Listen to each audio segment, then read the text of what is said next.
Gold, we'll start with you first. Give us a quick kind of biography on you. Give us the Cliff Notes version, emphasis on the quick.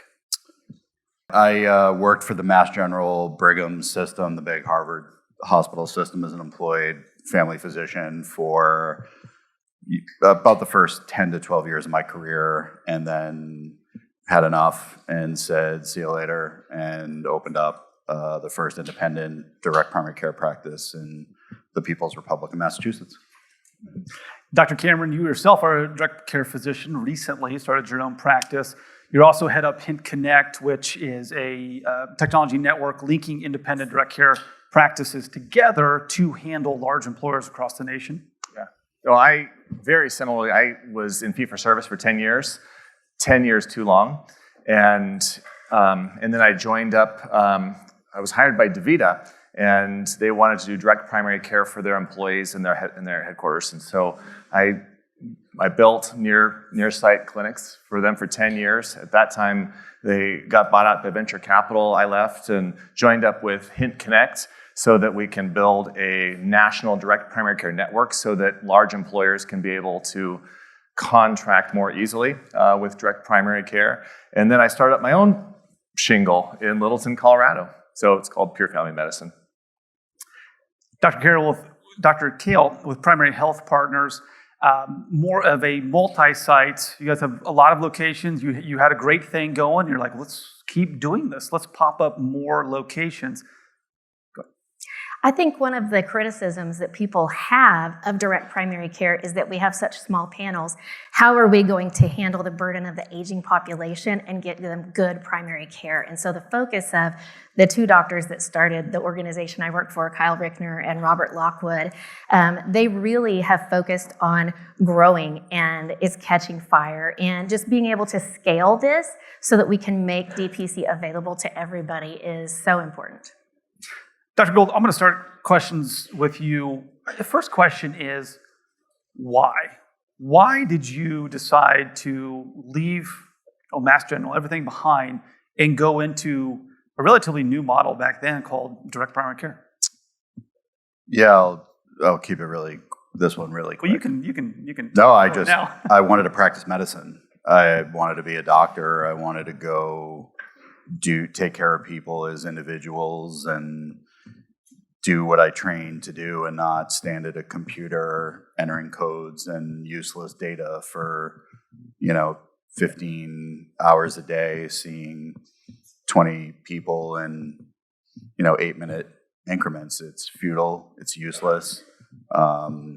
It doesn't work, and I get frustrated, as Dr. Cail said, trying to prove our worth when it's like, can we really be worse than what the current system is? It's only up.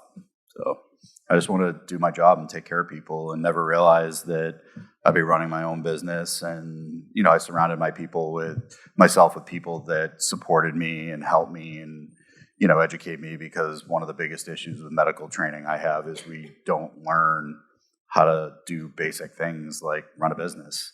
And it's a major reason why you come out indoctrinated into this system of signing employment contracts and insurance contracts. And I never thought I had it in me, but I had the right people around me to support me with some finance, but mostly just believing in what I was trying to do and the why of, why I was trying to do it. And I always say I'd go scrub toilets in a Taco Bell bathroom before I go back to working in the system.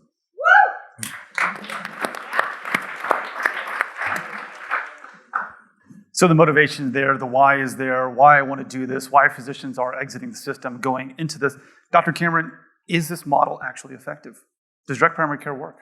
So I think if we were going to take a look at it from the triple aim, cost, quality, and customer satisfaction, I know that some healthcare organizations will do NPS, or Net Promoter Scores. I remember looking at some of the data at some of the health systems where the NPS scores were in the 30s to 40s.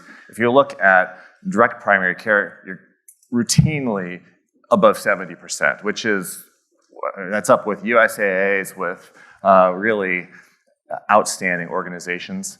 Quality metrics, some organizations are taking a look at HEDIS measures. If you're taking a look at diabetic care, hypertension, hyperlipidemia, cancer screenings, vaccination record, direct primary care is in the 90th plus percentile for quality metrics because we have more time to be able to spend.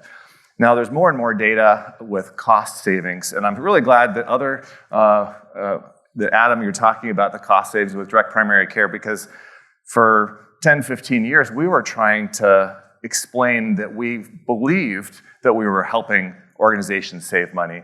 I'm glad that there's third parties and outsiders that are saying that as well. The Milliman study suggests that. There's quite a few cases where employers have done their own actuarial studies and have found that there is true net savings. Sometimes it's year one, but clearly by year 3. So yeah, it does work. We are seeing healthier people, lower costs on employer plans. So one of the things that I'm excited about is that in the past, direct primary care often was paired with self-funded plans in order to be able to help the employer save that money directly with the decreased in downstream costs. As we're working with more plans that are starting to put together DPC in the center of fully funded plans, level funded plans that are less expensive than a PPO plan without DPC. That's really exciting for me to see that there's that trend in decrease in cost for all different types of plans. Dr. Cail, a question we hear a lot is, great, this is primary care. Most people view primary care as very expensive triage, a very well-trained triage. You just give me the specialist, give me the pills, the medicine, get me to the imaging centers. That's all I need is just an MRI, but I have to go through you to get there. Curious, at Primary Health Partners, how do you interact with the non-primary specialties and referrals out of office? Walk us through that process and what you're saying. It just depends on the patient, and that's one of the nice things is getting to decide where I want my patients to go, and the patients are thrilled when they find out that I can do stuff more than just be a referral coordinator. So I will text a doctor and say, hey, I'm going to send so-and-so over to you. And they say, great, give me their name and demographics, and I'll make sure they get seen. And I can tell the patient before they leave my office, because I had time to do that. I guess I am a referral coordinator, but it's me dealing with the doctor that I chose specifically for that patient. And they know that they're getting handed from me to Dr. Cameron, and that there's that personal touch there that is just lacking when you say at the big system, I'm going to send you to GI. I'll say, I'm going to send you to my buddy who did my colonoscopy a few weeks ago, and I know that they're going to take good care of you. Staying on that theme here, Dr. Cail, when you are representing Primary Health Partners and referring outside of your 4 walls, your clinic walls, what type of choices are open to you to get that patient the best care? There are infinite choices. So if a patient still has traditional insurance where they have to go to their network, we can obviously use that. But I can tell them, because Dr. Cameron has provided a list of the services and the prices that he charges for certain things. I mean, I happen to work down the street from the cradle of the Free Market Medical Association, so people in our part of the neighborhood are pretty transparent about things, and I can say, well, if you need to go have your gallbladder taken out, it'll cost this, and I'm going to send you to Dr. So-and-so who's operated on many of my patients. And it just builds so much more trust that way, too. I don't know if I answered your question. Yeah, basically, you can refer to anybody. Yeah. I'm a firm believer that there's a conflict of interest in hospital settings where if you see a physician, primary care physician, who is employed by Hospital X, and they say, well, you need to go see specialist over here at Hospital X without a second opinion or a recommendation product, that's a huge conflict of interest. What you said is that doesn't exist. I get to choose who I want the patient to see. And usually I tell them, this is who I would see if I had this same problem, or it may be who I have already seen. And so I know that they're going to get the best care because I have handpicked that person based on my experience with other patients or my personal experience with them, or the fact that they've done certain things or that they do things in a way that are going to save money and ultimately take good care of them. And it sounds like you're also taking their financial situation into consideration too. A lot of physicians will say, well, you need to go get this procedure done, or you go see this doctor. If you go into bankruptcy because you can't afford your deductibles, well, it's not really my problem. I'm giving you the best care. Yeah, when I was employed, and anybody who's been employed, which is most of us, we realize now that we've got some making up to do because we blindly referred to the system because that's what we knew. And people went to great lengths to keep us from knowing what things cost. And so I say, for any of you who are biblical based, I feel like Paul, when the scales fell off of his eyes and he was able to see the truth. And that's how I feel now. And so it's something that I've become very passionate about. Dr. Gold, representing a community or being a community-based physician where you're able to, actually get to know people, what type of conversations do you have with local businesses? Who's interested? How those conversations go? Just walk us through that process, because one of the great things about the Free Market Medical Association, the people in this room, is, we have medical professionals, people willing to do the right thing for patients. And on the other side, we have people in the plan design and the benefits trying to do the right thing for patients and for employers. And all too often, there's this gulf that exists, and a lot of times both sides don't know how to really talk to one another. How do you bridge that gap when you have those conversations? Yeah, I want to touch on two quick things. Just David mentioned, the triple aim, and I always add the quadruple aim, because if your doctor is depressed and anxious and suicidal, which we now have the highest suicide rate of any profession in the US, you're probably not going to get the best care. So we like working hard, just working hard at taking care of people, not bookkeeping. So I think that quadruple aim, that fourth rung there, is also really important about this, is we actually are happy doing what we're doing. And then the other thing I wanted to add on to what Dr. Cail said is that just a data point, that if you go to a clinician, and I use clinician because I hate the word provider, and you should research that because it comes from actually Nazi Germany. It's like a really terrible term. But anyway, for every clinician that's employed by a hospital system in primary care, they generate about 1.7 million to 2 million in revenue for the system downstream, because you're nothing more than a referral machine. You're what I was a referralist. Just go here, because you don't have time to deal with anything. And there's just an unwritten rule that that's where you're referring people, is in the system, especially when they're on an insurance plan that's owned by the hospital system. So I just want to add those two things.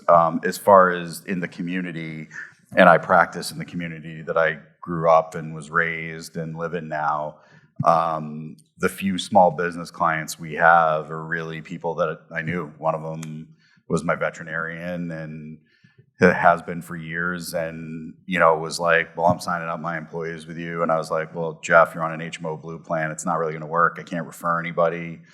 So one of the local benefits advisors that some of you may know, George Clausen, we went in and got them off that and had to do some redesign and got them on, as David mentioned, a level funded plan. And they've been with us 5 years, and their employees' maximum out of pocket per year is $1,000 total, with us included in the plan and everything. So unfortunately, the fortunate thing is I think primary care starts in your community, and it's those small businesses that you can really try to help if they're open to it.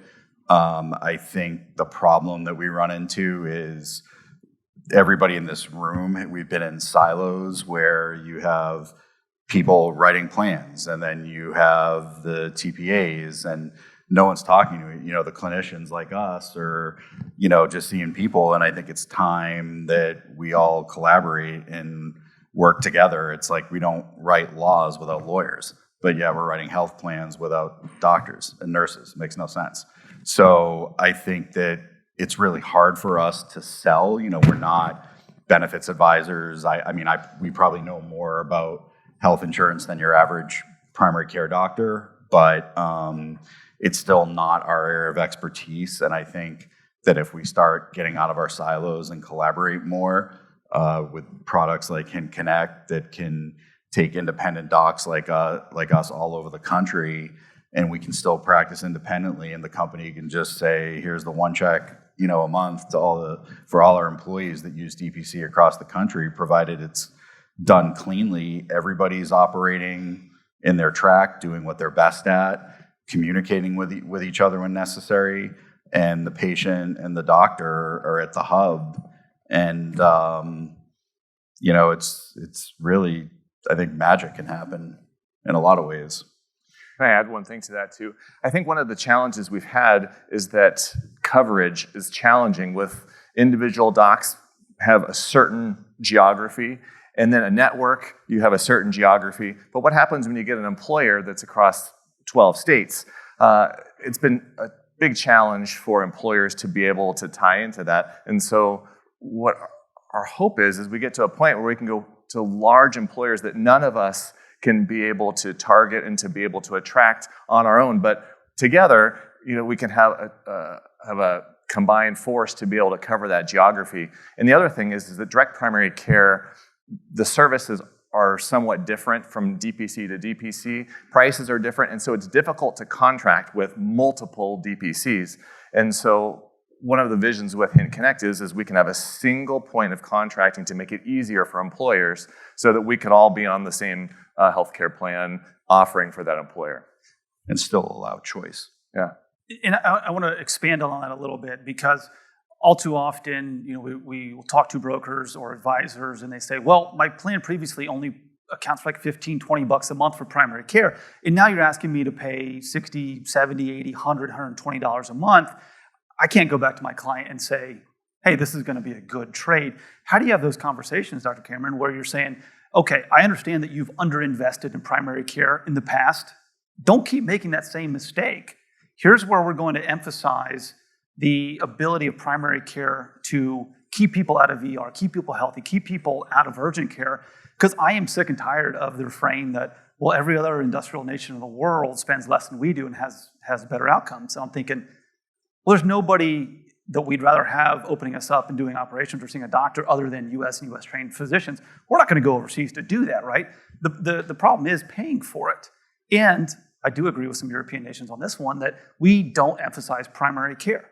So how do you get the message across as you're building these independent networks and linking all these practices together that it is worth the investment in primary care? Don't be a broker. Don't come in and say, hey, doc, I know your price is X, but I'm only going to give you Y. Mm-hmm. Yeah. Well, you're right. If you look at the 37 OECD countries, the average spend for primary care is 14%. If you look at the United States, it's 5%.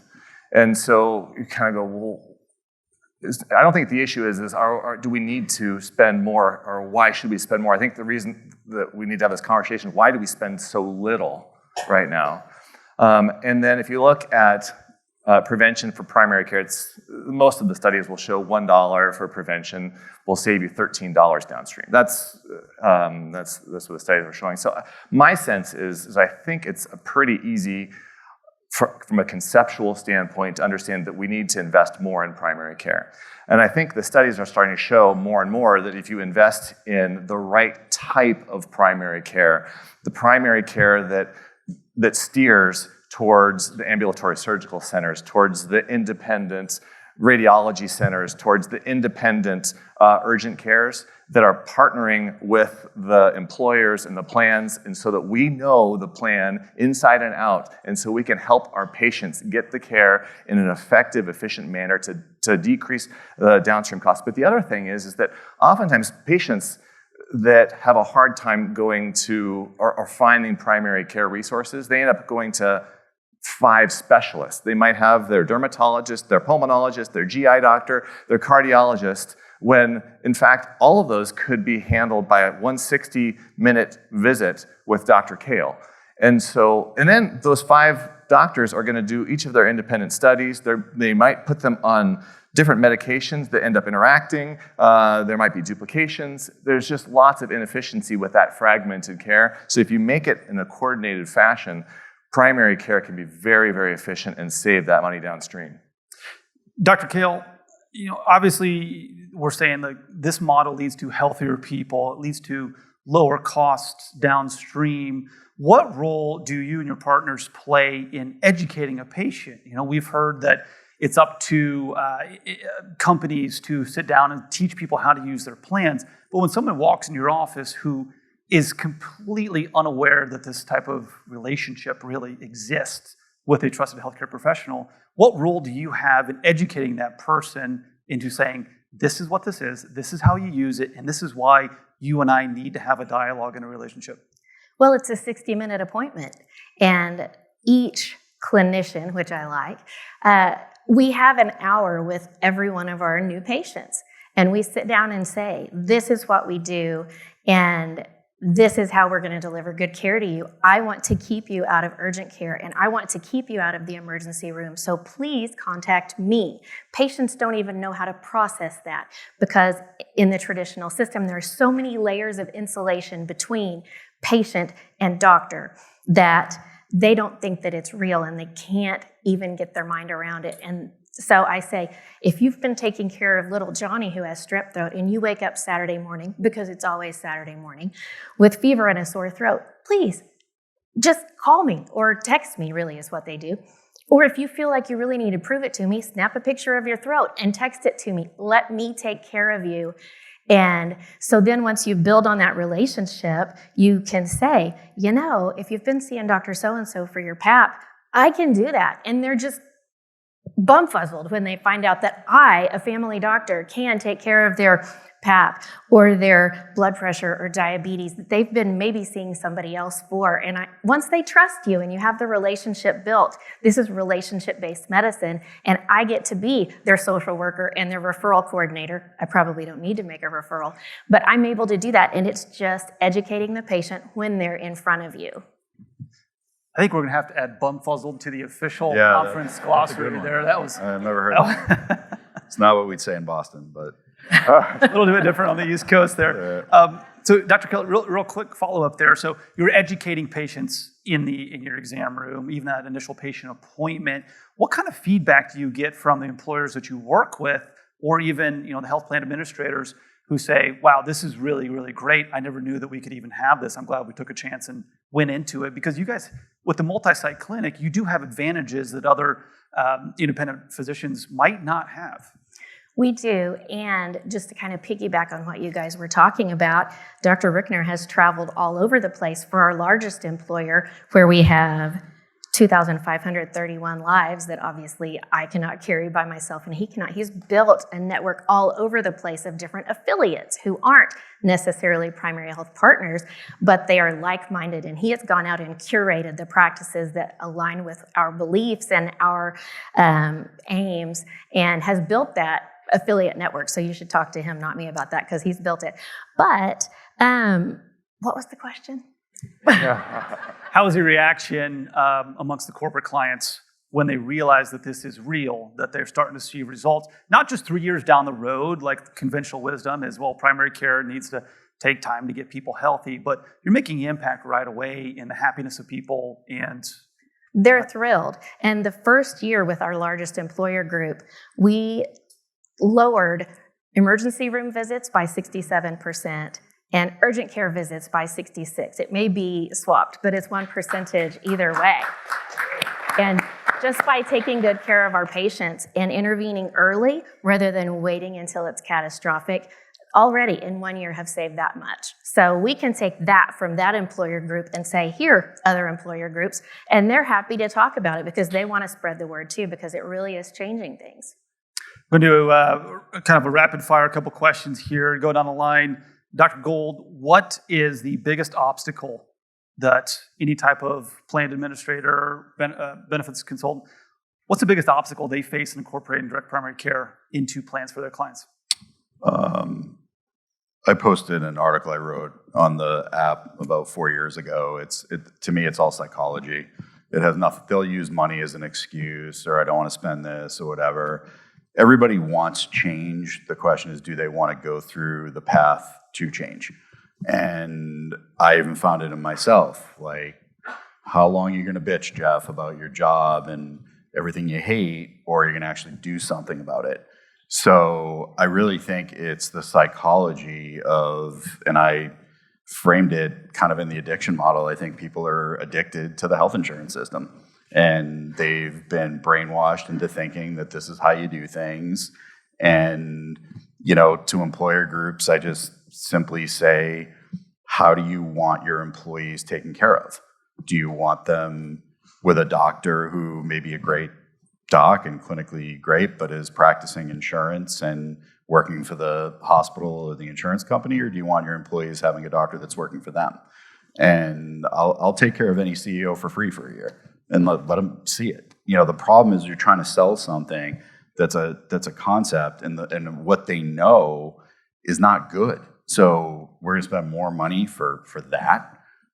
But I get it. I try to see it from every side, but I really think it's psychological rather than, I can't afford this. Like, you don't build a house without putting the foundation down first. Foundation's not sexy. It's not what people look at when they first look at a house. But without it, everything crumbles. That's what we do. We are the foundation. So do you want to build a nice house or do you want to build a shack? It's up to you. Dr. Cameron, anything to add on the obstacles that plan administrators face trying to incorporate direct primary care? Yeah, well, I think historically it's just difficult to figure out, how does direct primary care fit in with the rest of the plan? Because it's always usually an afterthought or a tack on. And then there's always the primary care network that's part of the plan. And are the DPCs part of that plan? Are they different? And can they refer? There's just confusion. And then trying to educate, 10 years ago, it was really difficult trying to explain to people what DPC is because they didn't really understand it. Now we get a lot of employers that are coming to us saying, hey, we hear a lot about DPC. How do we implement? That's the question. I think there's more interest now and people know what they're wanting to purchase. Now the question is how do you actually put it together? And I just find it so encouraging working with so many of the organizations here that are working on putting together packages to make it easier. What I really love is to have that just easy button to say, hey, direct primary care is already built into the plan. It's not a tack on. It's wrapped around it. And I think if we get that hammered home, then I think it'll be a lot easier to be able to have employers and benefit advisors to be able to purchase. Dr. Cail, challenges to overcome? Well, I think overcoming the I don't want to say, okay, so your HR people, it takes effort to overhaul a plan, and it takes effort to convince the broker and all of those. So for some people, it boils down to money, and for some people, it boils down to laziness, maybe. That's fair. You can say anything up here. You're on the white couch. You can say anything you want to. I will say anything. There you go. Everybody else is thinking it, so. So last question. We are at a free market conference. Is there, Dr. Cail, I'll start with you, is there a supply problem of practices, or is there a demand problem that not enough patients are willing to join these practices? Well, this is what the company I work for is really focusing on, is growing and making it scalable so that we can serve the need. Because when you have very many employer groups that wind up being 2,500 lives or more, you need doctors, you need clinicians who can take care of those people. So we are really investing in identifying the best doctors who already have good reputations, and then getting new doctors to build those reputations so that we can deliver this to the people who need it. Dr. Cameron, supply or demand? Well, there's a lot of geographies that there is no direct primary care within 100 plus miles. And so some employers are adding on a virtual first plan, and we've got a bolt-on with Hint Connect to do that. I think currently, well, as demand for direct primary care continues to increase, we're going to have a physician, nurse practitioner, physician assistant demand problem. And then we're going to recruit our colleagues that are miserable in their fee-for-service practices. And when we say, hey, we will help you start your practice that you're terrified to start up your practice, and if there's a volume of patients, so they're not going to take a risk. Like, I started taking a risk. I had 0 patients, and I had to pay for my overhead. And I'm like, oh my gosh, it's going to take me a couple of years to be able to get to what my income was before. If we can get past those 2 obstacles, then I think we're going to have a flood of our colleagues that are going to come and join us. Dr. Golden? I agree with both of them. Yeah, no, I think it's, you're dealing with a very risk-averse group of physicians, and it's financial risk, it's professional risk, it's family risk in some ways. I mean, it's you know, I took a huge, you know, I call it my leap of truth, you know, to do this, and it's not easy, but it would be a lot easier if someone came to me and said, hey, you know, we have an employer group with 300-400 people for you to guarantee. It goes back to what I said at the beginning as to why doctors come out of training and just sign employment agreements and insurance contracts. It's guaranteed lives to take care of. I had 3,000 patients on my insurance panel, and I was everybody's favorite doctor until I stopped taking their insurance, right? And asked them to pay me directly. So off the bat, I may as well have started with 0 because I only had about 110 come with me. And, you know, more trickled in down the road, and it was good. I got new blood in too, which was great. But I think that's why we have to work in a way together that we can bring the supply and demand back, you know, in line, because I don't think there's a shortage of primary care physicians and doctors like the media likes to put. I think there's a shortage of a system that works right and efficiency. So takeaways for anybody in the insurance world out there: there are physicians willing to do the right thing for their patients, for your clients. It's answering the question of how. How is the best way to put that together? It's not chicken or the egg. Let's see if we can put these things forward in parallel fashion. Work with the group up here. Work with other physicians out there. It's possible. They're ready, willing, and able. Dr. Gold, Dr. Cameron, Dr. Cail, thank you so much for joining us up here. Great. Thanks for having me.